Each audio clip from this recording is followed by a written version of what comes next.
우리가 만드는 국어 1학년 6번째 시간입니다. 오늘은 3-2단원 우리말의 아홉풍사 중에 네 번째 관계어에 대해서 함께 살펴보도록 하겠습니다. 이번 시간 수업하기 앞서서 지난 시간 내용을 복습하고 계속해 보도록 할게요. 화면을 보면 문제 3개가 나와 있습니다. 함께 풀면서 수식어에 대해서 정리를 하도록 하겠습니다. 첫 번째 문제입니다. 관용사와 부사의 차이점은 무엇일까요? 관용사와 부사는 둘 다 문장 안에서 다른 단어를 꾸며주는, 즉 수식하는 수식어인데 두 품사의 차이점은 그럼 뭘까요? 네, 관용사는 체언을 꾸며주지만 부사는 용언이나 또 다른 말을 꾸며준다라는 수식 대상의 차이가 있습니다. 네, 두 번째 문제입니다. 놀람이나 느낌, 부름이나 대답 등을 나타내는 단어를 세 글자로 뭐라고 한다? 네, 감탄사라고 한다라고 지난 시간에 이야기를 했습니다. 감탄사는 독립어에 속하는 품사인 거 기억하고 있죠? 네, 그럼 세 번째 문제입니다. 수식어과 용언의 차이점은 그럼 뭘까요? 뭔가를 꾸며주는 것, 그리고 용언의 차이점. 네, 쉽죠? 수식어는 형태가 변하지 않는 불변어지만 용어는 형태가 변하는 가변어다라는 게 차이점이었습니다. 여기까지 지난 시간 내용이었고요. 오늘은 관계연, 조사에 대해서 살펴보도록 하겠습니다. 자, 우리나라 국어의 품사는 형태, 기능, 의미를 기준으로 분류를 할 수가 있고요. 그 중에서 우리가 오늘 해야 될 내용은 불변어 중에 관계연, 그 안에 있는 조사를 살펴보려고 합니다. 네, 오늘의 핵심 개념입니다.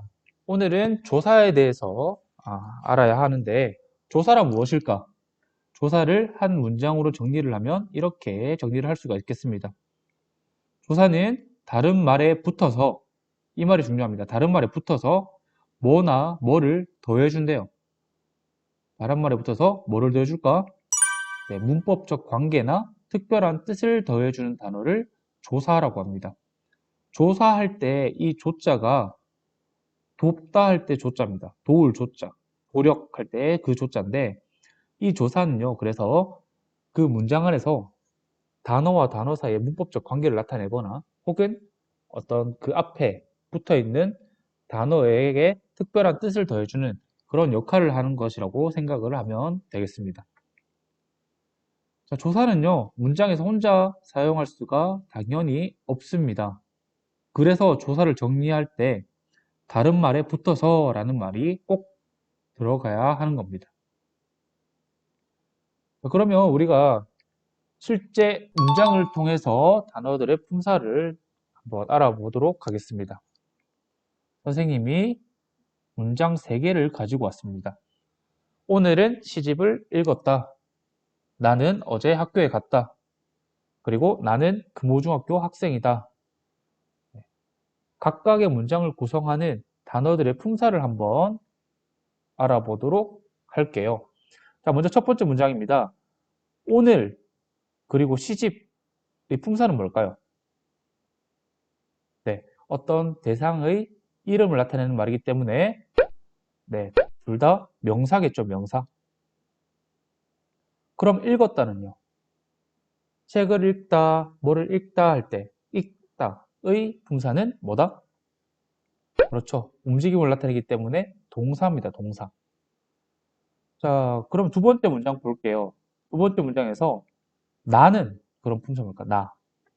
우리 그때 나, 너, 뭐 그녀 어떤 대상을 대신 가리키는 대명사 중에서도 어떤 사람을 대신 가리키는 말이라고 했었습니다. 나는 대명사고요. 그러면 학교는요? 학교는 네, 명사겠죠. 그리고 제일 마지막에 있는 갔다는 네, 가다는 움직임이니까 동사입니다. 그럼 요 사이에 있는 어제는 뭘까요? 어제. 어제 품사.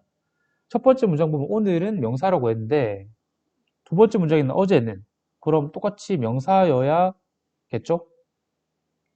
자, 근데 여기를 한번 보도록 합시다. 어제 학교에 갔다 라는 문장에서 학교에 가긴 갔는데 언제 갔어? 어제 갔죠. 이렇게 생각하면 어제의 품사가 명사라고 보기가 조금 어렵습니다. 학교에 가긴 갔는데 언제 갔느냐? 바로 어제 갔죠. 그래서 어제라는 단어가 갔다라는 동사를 꾸며준다, 수식하기 때문에 어제는 부사가 되는 겁니다. 어제는 부사입니다. 자, 마지막 세 번째 문장입니다. 나는 당연히 대명사일 거고요. 금호중학교는 네, 대상 이름이기 때문에 명사고 학생도 당연히 명사겠죠. 네, 여기까지 하면 지금까지 우리가 배운 단어들의 품사를 다 적용한 거라고 보면 됩니다. 그럼 남은 게 뭡니까? 남은 것은 은, 을, 는, 에, 는, 이다. 이런 단어들인데 이런 단어들을 뭐라고 그러냐면 바로 오늘 배우는 조사라고 합니다. 우리 앞에서 조사를 한 문장으로 정의 내렸을 때 뭐라고 했습니까? 조사는 다른 말에 붙어서 보면 이 조사들이 오늘 시집, 나 학교, 나 학생 이런 말들에 붙어서 사용되고 있죠. 붙어서 어떤 역할을 한다? 네, 문법적 관계를 나타내거나 혹은 특별한 뜻을 더해주는 역할을 하는 게 조사다라고 우리가 앞에서 한번 살펴봤었습니다. 그러면 각각이 어떤 역할을 하는지 보도록 하겠습니다. 먼저 은, 는인데요. 첫 번째 문장에서 은은요, 이런 역할을 합니다. 문장에서 오늘이라는 체언이 문장 전체의 주어 역할을 하도록 하는 게 은이고요. 는도 나라는 대명사가 이 문장 전체에서 주어 역할을 하도록 하고요. 마지막 세 번째 문장에서도 는은 같은 역할을 합니다. 자, 다음 을인데요. 을은 어떤 역할을 하느냐? 문장에서 시집이라는 체언, 명사가 이 문장 전체의 목적어, 다른 말로 하면 대상의 역할을 하도록 하는 게 이 을이라는 조사입니다. 그럼 요 두 번째 문장의 에는 문장에서 학교라는 체언, 학교라는 명사가 문장 전체의 부사어의 역할을 하도록 합니다. 마지막으로 이 이다는 어떤 역할을 하느냐? 문장에서 학생이다 라는 말에서 알 수 있듯이 학생이라는 단어가 문장에서 서술어의 역할을 할 수 있도록 합니다. 이때 주의해야 될 게 하나가 있는데 이 이다입니다. 이다.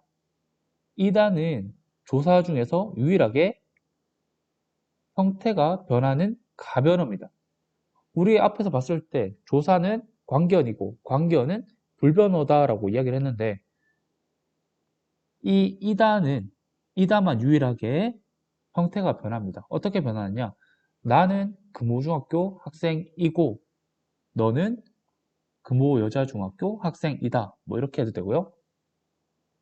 나는 금호중학교 학생이었지만 이지만 이런 식으로 형태가 변하는 가변어입니다.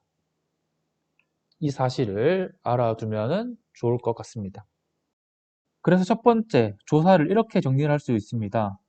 화면에 나오는 은부터 이다까지 이 6개의 조사는요.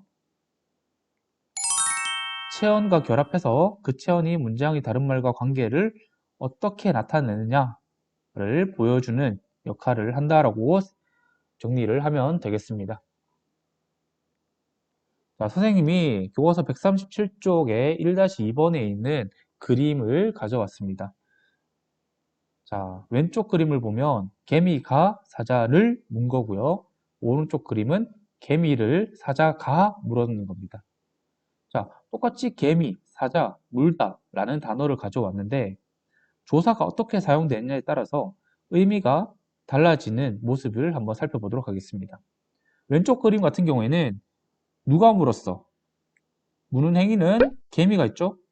그에 반해서 오른쪽 그림은 누가 물었습니까? 네, 사자가 물었죠. 두 그림 모두 개미, 사자, 물다 라는 같은 단어를 가져와서 사용했음에도 불구하고 조사가 어떻게 사용되느냐에 따라서 내용이 달라집니다. 왼쪽 같은 경우에는 물다의 주체가 되는, 물다의 주어가 되는, 즉 누가 물었느냐에서 그 누가에 해당하는 게 개미고요. 오른쪽은 사자가 되는데 이 누가라는 역할을 할 수 있게끔 만드는 게 빨간색 동그라미 되어 있는 가입니다. 가. 조사, 가가 그 역할을 하게끔 만들어 주는 겁니다. 다음으로는 물린 대상인데요. 왼쪽 그림은 물린 대상이 사자고요. 오른쪽 그림은 개미가 물렸죠. 자, 물다라는 행위의 대상이 되는 것. 뭐를에 해당하는 그 뭐를 뭐에 해당하는 사자. 왼쪽 같은 경우에 사자고요. 오른쪽 같은 경우는 개미겠죠. 자, 사자와 개미를 뭐를의 역할을 할 수 있게끔 만드는 게 이 조사를입니다. 결국 하고 싶은 말이 뭐냐? 어떤 조사가 사용되었는지에 따라서 같은 체험과 용어를 사용한 문장이라도 의미가 서로 다르게 나타날 수 있다는 겁니다. 조사의 위치, 조사의 종류에 따라서 문장이 달라질 수 있다.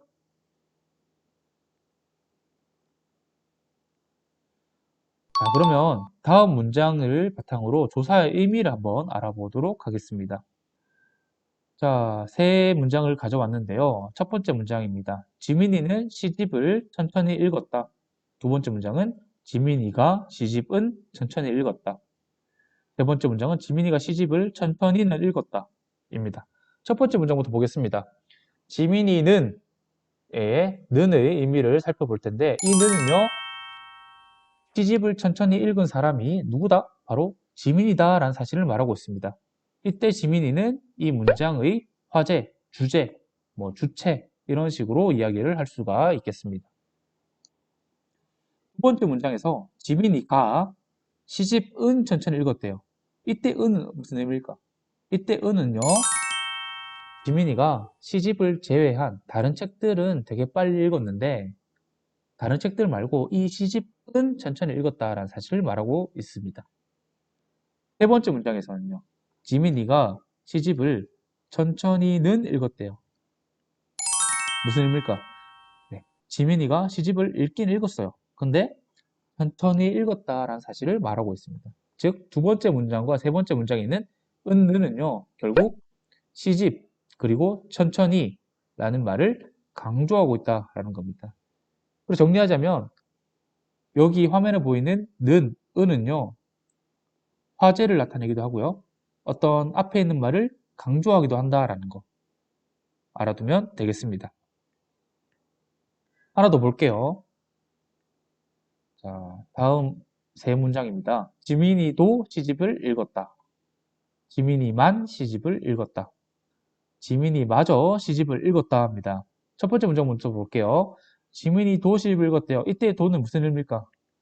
도는 시집을 어떤 시집이 있는데 이 시집을 어떤 다른 사람들도 막 다 읽었고 거기에 포함해서 지민이도 읽었다라는 겁니다.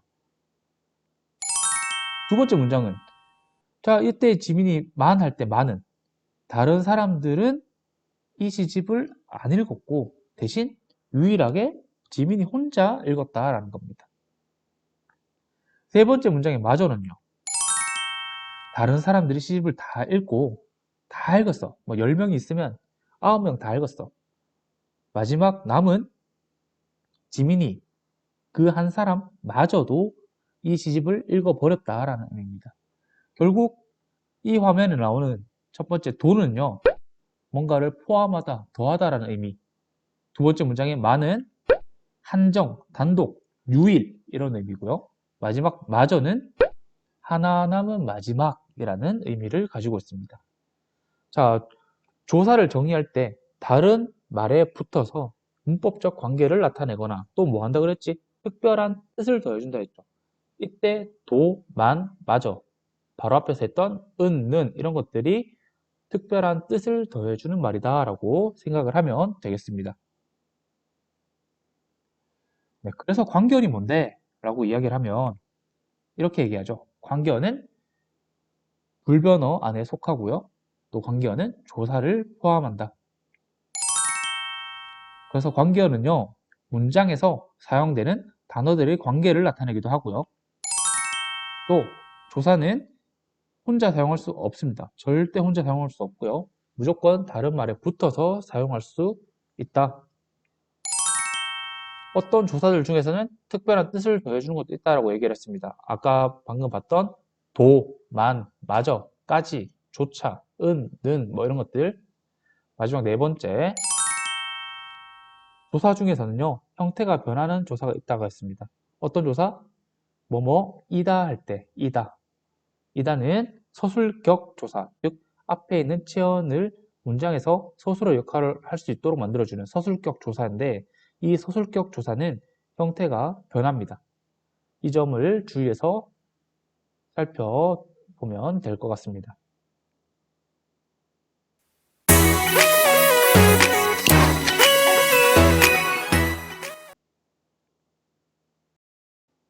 네, 오늘은 우리말의 아홉 품사 가운데 마지막 관계어, 즉 조사에 대해서 살펴봤습니다. 조사는요, 여러분들이 자주 접해보지 못한 단어 중에 하나이기 때문에 좀 생소할 수 있습니다. 어려울 수도 있고요. 그렇기 때문에 이 영상을 또는 EBS 영상을 여러 번 반복해서 듣거나 교과서 문제를 풀어보면서 조금 더 익숙해질 필요가 있습니다. 조사도 우리말의 단어 중에 하나이기 때문에 그리고 굉장히 중요한 역할을 하기 때문에 필수적인 요소입니다. 그렇기 때문에 네, 잘 학습을 해놓도록 합니다. 마치는 시간인데 선생님이 문제 3개를 가지고 왔습니다. 첫 번째 문제는 조사의 개념입니다. 조사의 개념. 조사가 무엇일까? 우리가 맨 처음에 했죠. 조사는 다른 말에 붙어서 문법적 관계를 나타내거나 특별한 뜻을 더해준다. 문법적 관계를 나타내는 거는 이런 거고 특별한 뜻을 나타내는 거는 이런 거다. 라고 이야기를 했었습니다. 조사의 개념에 대해서 얘기하는 거고 두 번째 문제는 조사의 특징 2가지입니다. 방금 얘기했듯이 어떤 문법적 관계를 나타내거나 또는 특별한 뜻을 더해주는 이 2가지 특징을 가진 조사의 특징을 적어보도록 하고요. 세 번째 문제는 우리는 학교에 간다 라는 문장에서 단어 각각의 품사를 한번 적어보도록 합니다. 이 문제의 답을 어디에 올리느냐? 학교 홈페이지 교수학습도움센터 과제제출방 1학년 국어 학년 반 번호 적고요. 관계원이라는 제목으로 올리도록 합니다. 지금까지 우리말의 9품사를 배우느라 많이 수고를 했습니다. 문법이라서 지겹고 어려울 수 있지만 앞에 얘기했듯이 여러 번 반복해서 들으면 쉽게 이해를 할 수 있을 거라고 생각을 합니다. 어려운 내용이 있으면 그때그때 댓글이나 여러 가지 방법으로 선생님한테 말을 해주면 선생님이 아는 범위 안에서 다 알려주도록 하겠습니다. 그럼 오늘 수업은 여기까지 하겠습니다. 수고했습니다.